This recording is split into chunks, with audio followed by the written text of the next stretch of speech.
All right, in the studios, the Red Velvet Cake Studios, and performing at the Addison Improv, Finesse Mitchell. What up, homie? What's up, Tom? Everything good? Everything is amazing, sir. Thank You you living for in having California? Are you affected by the fires? I'm affected a little bit, brother. We definitely see the smoke and we smell the foul air, but I do not think the fires come to black neighborhoods.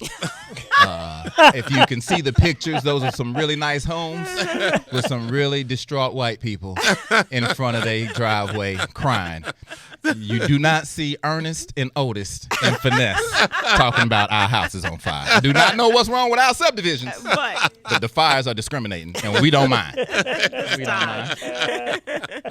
How are you, sir? I'm doing good. Congratulations on this ride into the sunset, my brother. You have earned it. Thank you. Yes. Yeah. I was in Atlanta for your farewell party on the Keith Sweat Joe. I was there, and you just looked fly every time you introduced somebody.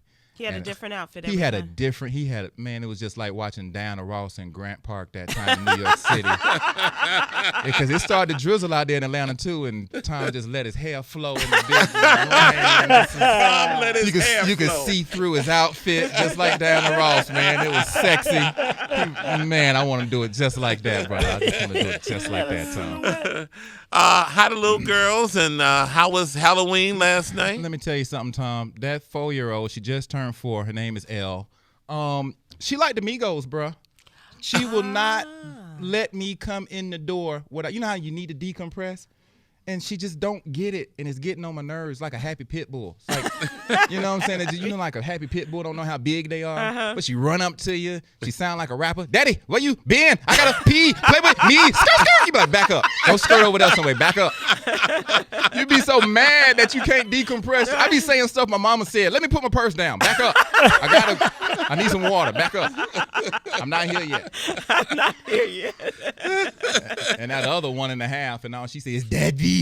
Aww. Daddy. And so that's cute, but it's scary though in the morning though. Oh, first thing. It's the first thing in the morning. All you hear is Daddy, Daddy. And you be like, is that a boy or what is that? Is that my daughter? Lord, I hope her voice changed. Daddy. I can imagine her 7 years old. Daddy, I got the boyfriend. I'm like, oh. You got a big homecoming coming up. Yes, I do. Shout out to the University of Miami and all the brothers of Kappa Alpha Psi going back for our homecoming in Miami. I'm inviting Tom out to the tailgate November 7th through the 10th. All right, I'll invite you out, sir. Okay. Yeah, but I'm going back. I cannot wait until all the hurricanes out there, you know, and all the nukes. We will party and take over South Florida as we do in grand fashion. Okay. Yes, right. Absolutely. Would you want your daughters to follow in your steps? Heck no. No. I hope you're not saying go to Miami. Yeah. No. I want them to go to North Dakota State or Wyoming University, but they will not come down to Miami, Florida. Not my daughters. Go Idaho. No. The Idaho Rams. They will be cheering for the debate team. But no. We want them as far away as possible. And fully dressed. Fully dressed all the time. All the time. They have to have leg warmers in July. What? Yes. The Alaskan. School uniform is a onesie with footies. You got to unzip the whole thing to get out of that. Yeah, man. I'm going to be real protective of them. Bill Bellamy was just here a minute ago, and he was talking about he wasn't ready. Everybody said when his daughters, were young, just wait. And now his daughters are 16 and 13, and they want nothing to do with him. I remember because I used to open up for Bill. He was the first person to take me on the road. And his daughter, he used to say, Finesse, she's so beautiful, and she just says the most beautifulest stuff. Because, Bill talks sexy every time. She just says the most beautifulest stuff. And she says, Daddy, if I'm not white and I'm not black, what am I? Because the kids are asking me what color I am. And I said, baby, you cinnamon.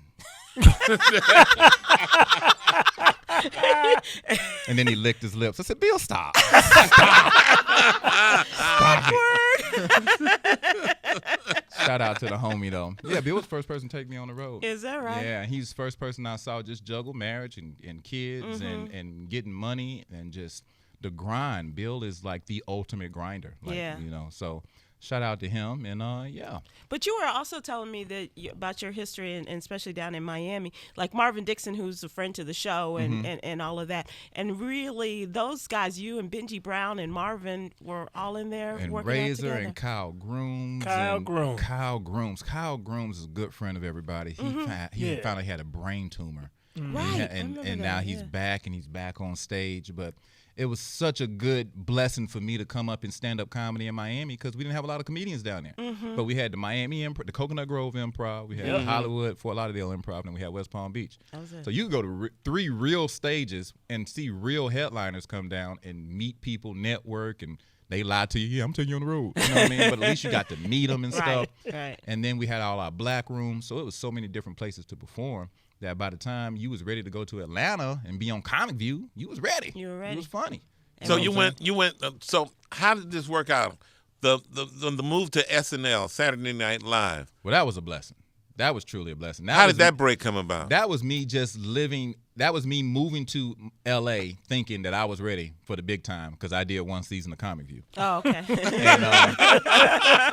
And at the time when I moved out there, I thought, I was like, the Lord is blessing me. Everybody said it's expensive out here. Man, I got like a 2-bedroom for $630 a month. What? I got 1,600 square feet. I'm off of Rodeo Drive. And then I found out it was Rodeo Drive.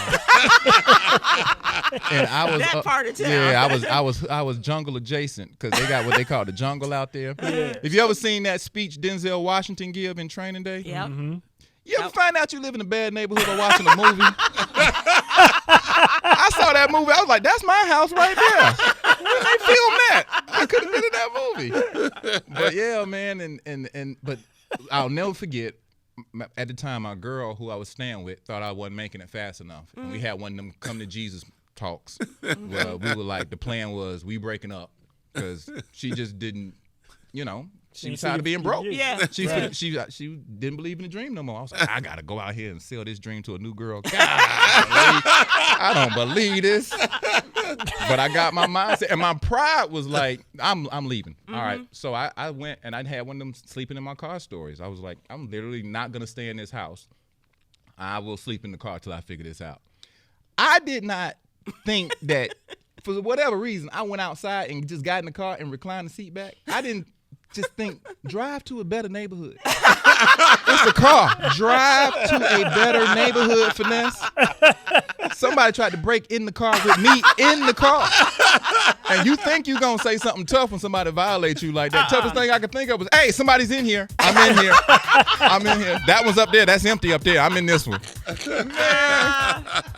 But when I drove up to the Laugh Factory, after that, I drove up to the Laugh Factory. It was 1 a.m. Comedians were hanging out, and I heard Dane Cook talking to Jay Moore, and Jay Moore used to be on SNL, and Jay Moore said Tracy Morgan was leaving SNL.